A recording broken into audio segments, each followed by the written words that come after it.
Olá, irmãos, sejam bem-vindos em mais uma aula de nossa Escola Bíblica Discipuladora. Estamos para iniciar o estudo sobre a doutrina do Espírito Santo, ou, melhor dizendo, dar continuidade àquilo que aprendemos na revista de número 1. Agora, em próxima revista e também lição, onde abordaremos sobre o estudo do batismo com o Espírito Santo e a plenitude do Espírito. Como disse, em próxima lição, porque hoje, nesta videoaula, estaremos fazendo uma apresentação sobre o que estaremos estudando a partir de então. Apenas uma introdução ou uma apresentação, trazendo nesta videoaula este tema, um breve resumo da história entre igrejas históricas e pentecostais e a doutrina do batismo com o Espírito Santo e o falar em línguas. Como que tudo isso ocorreu na história? Como isso surgiu na história? Na lição de número 1, nós vamos estar entrando nesse tema, o batismo com o Espírito Santo, na visão ou no entendimento das chamadas igrejas pentecostais. Na lição de número 2, estaremos estudando sobre o batismo com o Espírito Santo no entendimento do Novo Testamento. E assim procuramos dizer que é o nosso entendimento, o entendimento das chamadas igrejas históricas. Então nós vamos perceber que há uma clara divisão, em relação a este assunto entre as chamadas igrejas históricas, ou conhecidas até então como as igrejas tradicionais, e as igrejas pentecostais. O objetivo desta aula de hoje é justamente fazermos uma abordagem, como forma de breve resumo, como tudo isso surgiu na história, como isso ocorre ao longo da história. Para iniciarmos, quero destacar o texto de Efésios capítulo 4, versículo 5, quando o texto nos diz que há um só Senhor, uma só fé, um só batismo. Até então, os crentes das chamadas igrejas pentecostais vão dizer, ou afirmar, sim, há um só Senhor, uma só fé, um só batismo. Porém, os crentes das chamadas igrejas históricas ou tradicionais, eles não têm este batismo, porque uma das evidências para o crente ter o batismo com o Espírito Santo é o falar em línguas estranhas como uma segunda bênção. 1 Coríntios capítulo 12, versículo 13, o apóstolo Paulo, ele vai nos dizer, pois em um só Espírito todos nós fomos batizados em um corpo. Ou seja, não há o que se falar em corpo de Cristo e igreja, portanto, do Senhor, sem o batismo com o Espírito Santo. Então, pois em um só Espírito, todos nós fomos batizados em um corpo. Ele está fazendo esta afirmação. E até então, nós não temos aqui as chamadas várias denominações, igrejas divididas em vários segmentos denominacionais. Não. Nós temos apenas uma igreja. Nós temos a igreja na cidade de Corinto. Nós tínhamos até então uma igreja em Roma. Nós tínhamos uma igreja em Éfeso e por aí vai. Então, quando ele faz o início, uma saudação no início de suas cartas, percebam lá, ele vai sempre se dirigir àquela igreja que está localizada em uma cidade. Embora podendo existir várias igrejas locais, era uma só igreja. Ela estava presente ou se reunindo em diversos locais daquela cidade, mas não havia uma divisão na igreja naqueles dias em tempos apostólicos. Por isso, então, ele vai dizer, pois em um só Espírito todos nós fomos batizados em um corpo. Não há o que se falar em corpo de Cristo, igreja corpo de Cristo, igreja de Cristo, sem o batismo com o Espírito Santo. Ele vai dizer, quer judeus, quer gregos, quer escravos, quer livres, ou quer históricos ou pentecostais, seja lá como for, a todos nós foi dado de beber um só Espírito. Este assunto ele é muito controverso, porque já há aqueles que digam sim, pentecostais, os crentes históricos eles têm o batismo com o Espírito Santo, mas ainda precisam receber, como segunda bênção, o dom de línguas.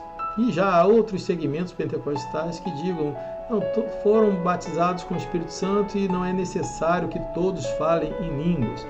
Então, é um assunto muito controverso e o nosso objetivo nessa lição não é depreciar a importância e o valor das igrejas pentecostais ou a forma como ensinam sobre este assunto, mas é apenas mostrar historicamente que há uma clara divisão, passou-se a existir esta divisão e como essa divisão surgiu, como e quando esta divisão surgiu. É apenas um resumo histórico sobre este assunto entre igrejas históricas e pentecostais.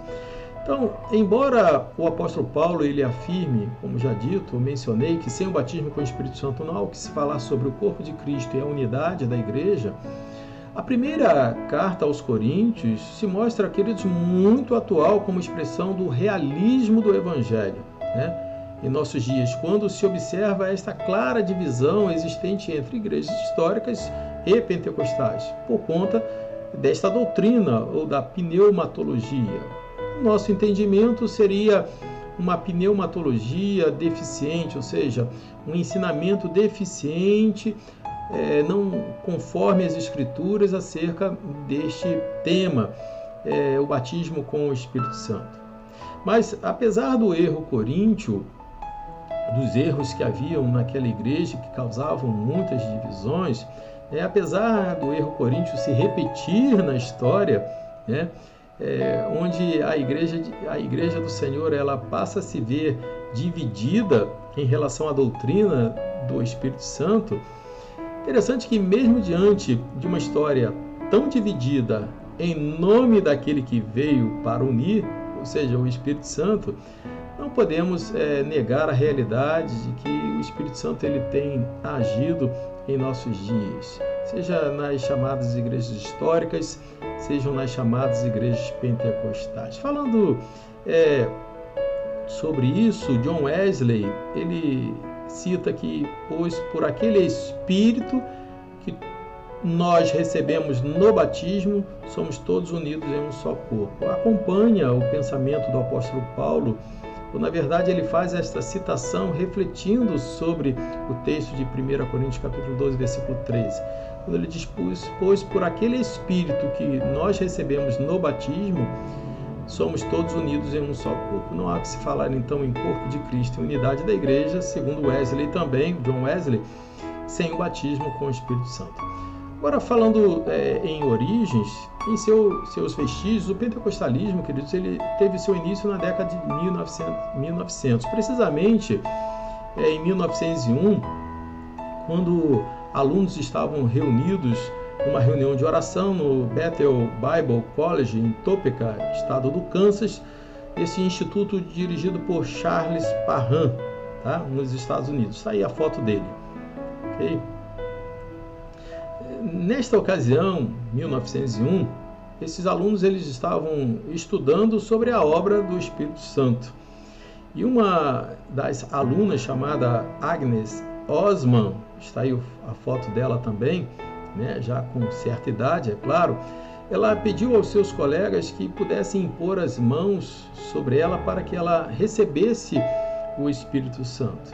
E nesse momento, conta a história que ela passou a falar em outras línguas. E em momento posterior, ou mais tarde, outros estudantes também passaram a falar em línguas estranhas.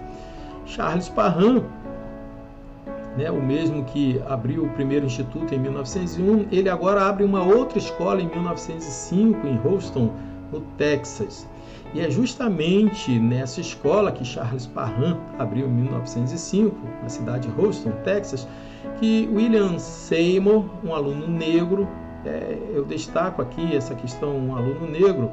Posteriormente nós vamos entender a importância, né, dessa característica na realidade da igreja pentecostal. William Seymour, um aluno negro, ao receber o mesmo dom, ele torna-se um discípulo de Charles Parham.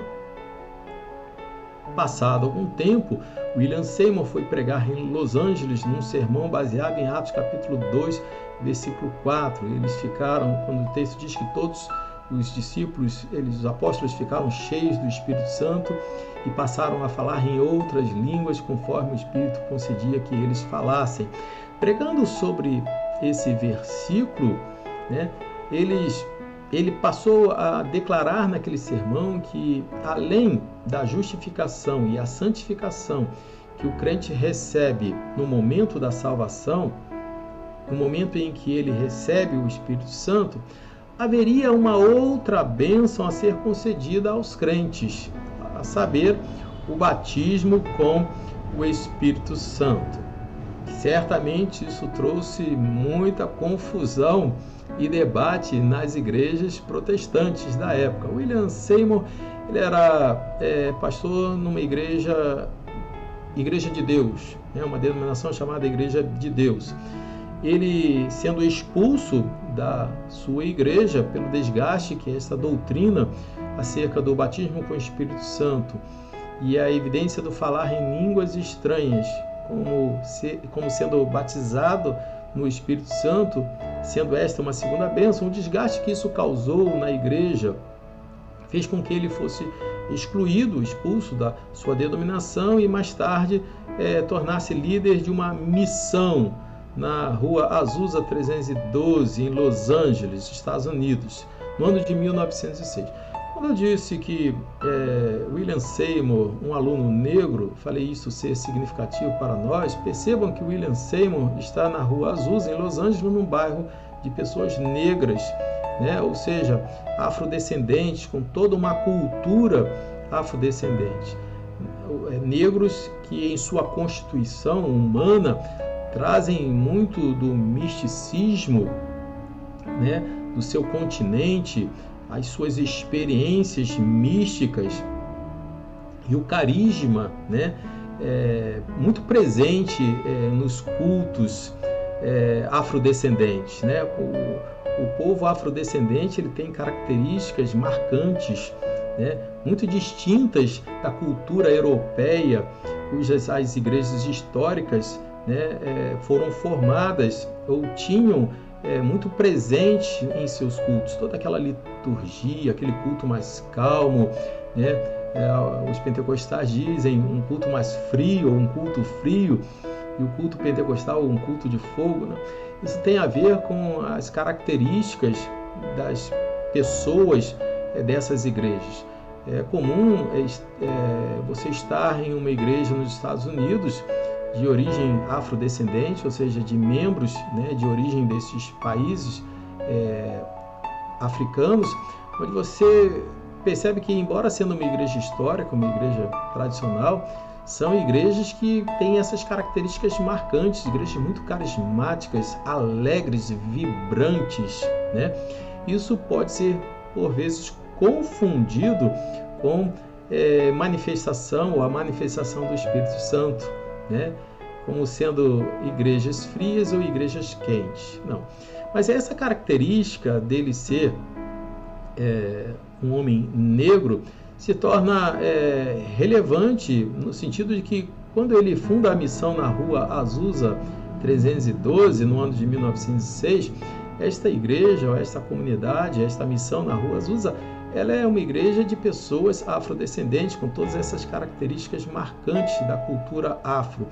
Um povo místico, um povo alegre, um povo vibrante, um povo muito carismático. Portanto, uma igreja ou uma missão que surge, nasce com essas características. Bom, nas reuniões que William Seymour realizava na missão da rua Azusa, falar em línguas tornou-se algo muito comum. E muitas pessoas vinham frequentar estas reuniões, passavam a ter experiências, nestas reuniões, como falar em línguas. E essas pessoas acabavam levando esta experiência e até mesmo esta doutrina para as suas igrejas ou mesmo para outros países. Historiadores, assim, então, consideram que a missão fundada por William Seymour na rua Azusa 312, Los Angeles, Estados Unidos, tornou-se a mãe do pentecostalismo mundial. No princípio, essa missão chamava-se Missão Apostólica da Fé. O nome durou até 1914, quando foi mudado para Assembleia de Deus. Tá bom?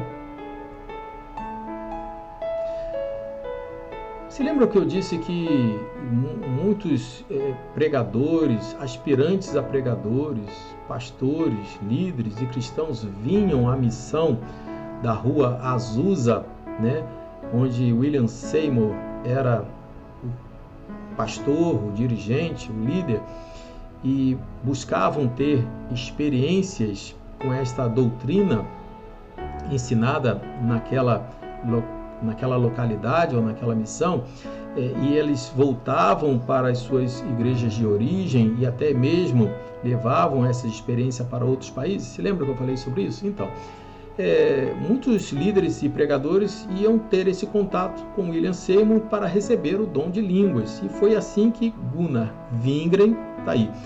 Gunnar Wingren, ele é um pastor batista de origem sueca, que pastoreava a primeira igreja batista sueca em Chicago, tá bom?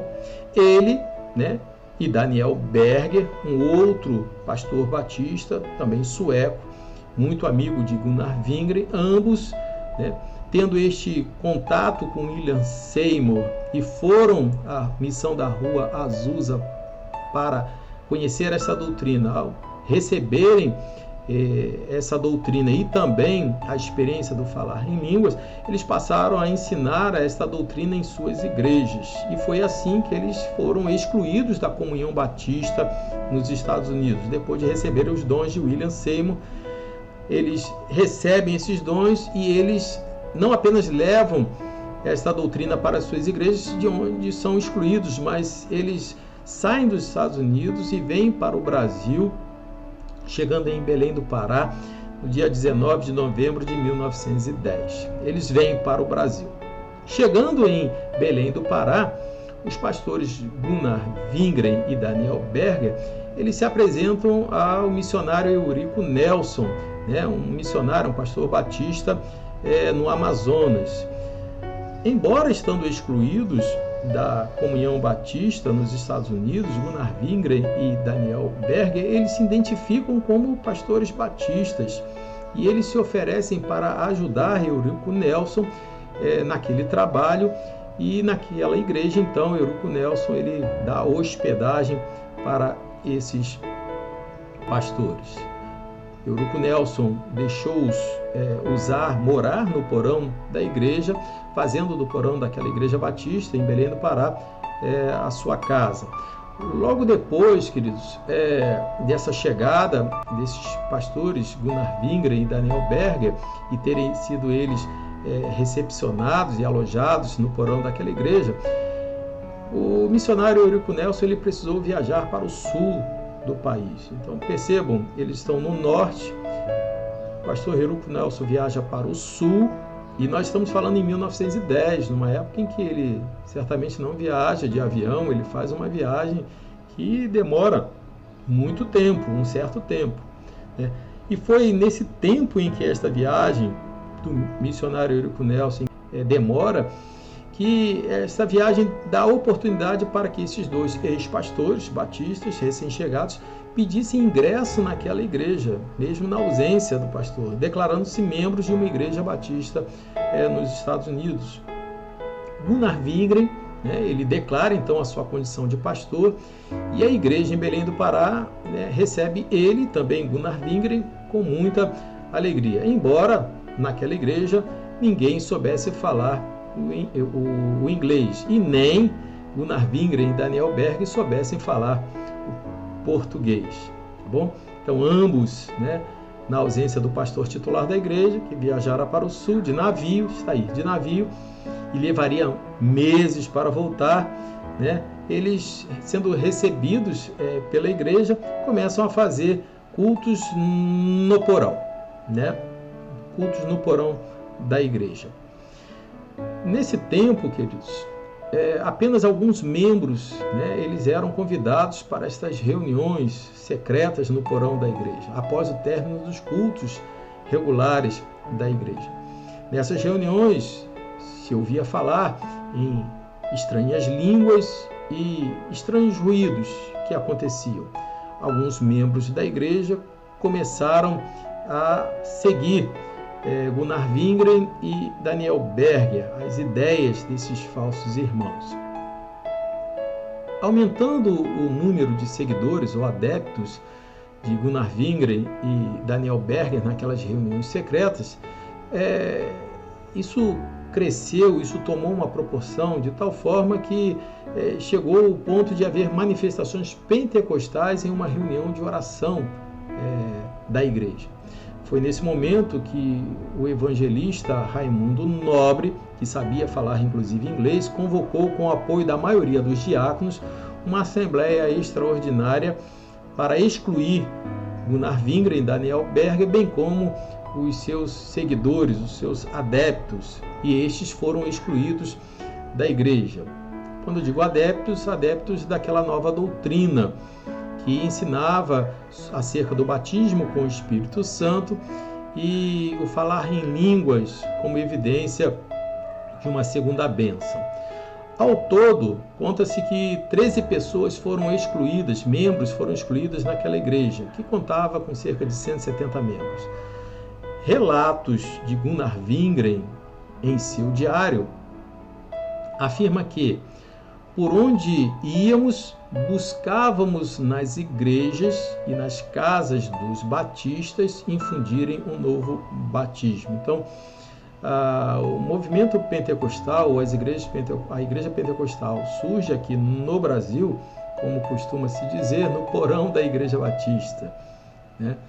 E ela surge justamente desse movimento em que esses missionários ou esses pastores, ex-pastores batistas, se identificam com pastores batistas naquela igreja em Belém do Pará, com a ausência do pastor da igreja, Eurico Nelson. Eles começam a fazer aquelas reuniões secretas, alguns irmãos aderem, eles são excluídos da igreja, e o movimento pentecostal, a igreja pentecostal que surge, então, ela passa a se desenvolver e a crescer com essa característica. Por onde eles iam, buscavam nas igrejas e nas casas dos batistas levar este ensinamento, levar esta experiência, aquela reunião chamada pentecostal. Este novo batismo constituía de doar aos crentes já convertidos, o dom de línguas. Resolvidos então, crescendo esse movimento, resolvidos a se organizar, fundaram a Missão Apostólica da Fé em 18 de junho de 1911. Missão Apostólica da Fé, queridos, é o mesmo nome da missão da Rua Azusa 312 em Los Angeles, fundada por William Seymour, tá bom? Em 1914, lá nos Estados Unidos, a Missão Apostólica da Fé, como já dito aqui, teve o seu nome mudado para Assembleias de Deus, para a Assembleia de Deus. O que ocorreu mais tarde, só em 1918, com a Missão Apostólica da Fé, organizada, fundada por Gunnar Wingren e Daniel Berger. Somente em 1918, aqui, ela ficou conhecida como Assembleia de Deus. Surge, então, a chamada Igreja Assembleia de Deus. Fazendo um resumo da revisão, nós vamos ver como surgem as chamadas, então, denominações evangélicas ou protestantes. Para nós nos situarmos nessa história ou neste conhecimento, nós vamos ver, queridos, que a Reforma Protestante foi um marco divisório, daquele período da Idade Média, desde que surge a Igreja Católica Apostólica Romana, tá? Até, então, no quarto século, até então 1517, com a Reforma Protestante. A partir de então, queridos, nós temos alguns segmentos reformados, né, chamados igrejas protestantes, como Igreja Luterana, Igreja Anglicana, enfim. Mas eu vou destacar aqui apenas algumas que são mais notórias ou conhecidas por nós, não por valor de importância, mas por estarem mais presentes em cidades próximas de nós ou mesmo em nossa própria cidade. A Igreja Presbiteriana, ela surge da Reforma Protestante em 1560, como uma igreja histórica, podemos assim dizer. Até então era conhecido como igreja tradicional. Eu gosto do termo igreja histórica, porque são denominações históricas reformadas. Então, surge da Reforma Protestante em 1560 a Igreja Presbiteriana, em 1567 a Igreja Congregacional, em 1609 a Igreja Batista, em 1739 a Igreja Metodista. Tá bom?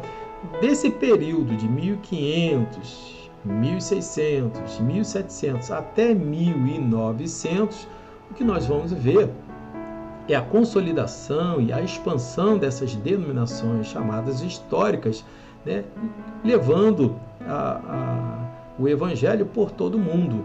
É assim que o Evangelho, inclusive, chega no Brasil. Nesse período, então, de 1500, 1700, na Europa, Estados Unidos e, então, para o Brasil, de 1700 a 1900. Em 1900, nos Estados Unidos, nós vimos, então, que o movimento pentecostal ele surge naquela reunião de oração no Bethel Bible College, Topeka, Kansas, né? Naquele instituto dirigido por Charles Parham, local onde Agnes Osman pela primeira vez falou em inglês. Tudo começa ali naquela sala de aula. 1505, William Seymour vai estudar em uma escola também fundada por Charles Parham. Ele recebe o dom de línguas e em 1906 ele funda a Missão Apostólica da Fé na Rua Azusa, em Los Angeles. Tá bom? Ele era discípulo de Charles Parham. O nome daquela missão, tá, foi mudado para Assembleia de Deus em 1914. No Brasil, o movimento pentecostal se inicia como Missão Apostólica da Fé, como vimos, então, em 1911, por Gunnar Wingren e Daniel Berger, tendo o nome mudado para Assembleia de Deus em 1918. Tá bom? Então, temos aí entre 1517 a 1700, né, pelo menos aí destaquei 4 igrejas históricas, né, importantes, sim, dentre outras que também existem. De 1500 a 1900 nós vamos ver a expansão, o crescimento, o desenvolvimento dessas denominações históricas e a sua expansão pelo mundo através da obra missionária. E em 1900 nós vamos ver então a origem do movimento pentecostal nos Estados Unidos, 1910, 1911 aqui no Brasil, né, com as Assembleias de Deus. Tá bom? Com o surgimento da Assembleia de Deus. Passado o tempo de 1911 até 1950, nós vamos ver a expansão e o crescimento e a obra missionária do movimento pentecostal, da Igreja Assembleia de Deus, e também a sua divisão em outros segmentos, chamados neopentecostais. O movimento neopentecostal, ele então surge da Igreja, uma divisão que surge, uma nova divisão que surge na Igreja Assembleia de Deus, dando origem em 1953 à Igreja do Evangelho Quadrangular. Todas essas denominações têm a sua origem, têm por base a Igreja Assembleia de Deus, tá? O movimento pentecostal. Quando se fala um movimento neopentecostal, essa divisão acontece na Igreja Assembleia de Deus pelo entendimento de que Deus estava realizando um novo Pentecoste, né? Então, em 1900, entendeu-se que Deus estava realizando um novo Pentecoste, um outro Pentecoste, né? Que não aquele de Atos capítulo 2. Então, houve um Pentecoste em Atos capítulo 2, outro Pentecoste em 1900, e agora um novo Pentecoste a partir de 1950. E essas igrejas, então, elas se dividem da Assembleia de Deus, né, propagando novas doutrinas em relação a essa questão do batismo com o Espírito Santo, a obra do Espírito Santo, manifestações e sinais do Espírito Santo, enfim, na igreja.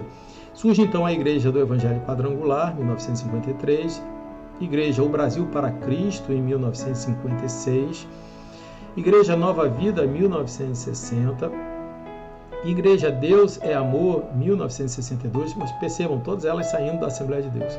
Igreja Universal do Reino de Deus, em 1977, Igreja Internacional da Graça de Deus, em 1980, Comunidade Evangélica Sara Nossa Terra, em 1992, Igreja Ceifa, 1993. Queridos, dentre outros de maior ou menor expressão, a partir de então, não há o que se calcular, não temos como calcular quantas são as denominações que surgiram desse movimento chamado neopentecostal, que tem a sua origem no movimento pentecostal de 1901.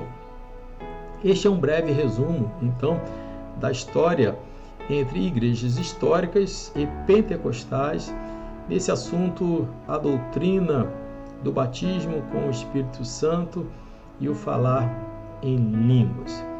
Nós estaremos estudando propriamente sobre este assunto nesta revista a partir da próxima lição, onde na primeira lição nós estaremos abordando o batismo com o Espírito Santo na visão pentecostal. Hoje foi apenas um breve resumo da história, né?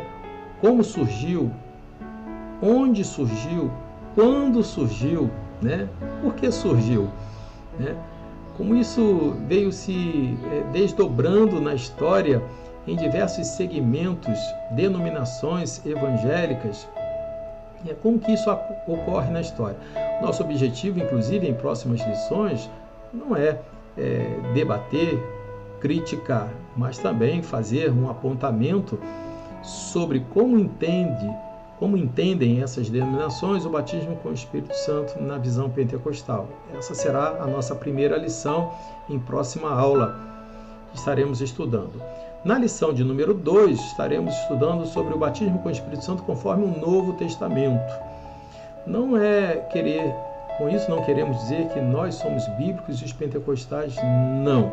Bom, uma coisa, queridos, é a visão de William Seymour, a interpretação que William Seymour fez de Atos capítulo 2, versículo 4, em 1905, e na missão da Rua Azusa, ele passa então a difundir essa doutrina, né, do batismo com o Espírito Santo em momento posterior ao ato da salvação, em que recebemos o Espírito Santo, e a evidência do falar em língua estranha como segunda bênção. Essa doutrina surge com William Seymour, né? A experiência do falar em línguas, vimos que surgiu ali no Bethel College, né? No estado do Kansas, Bethel Bible College, né? Escola Bíblica Bethel, né? No estado do Kansas, Estados Unidos.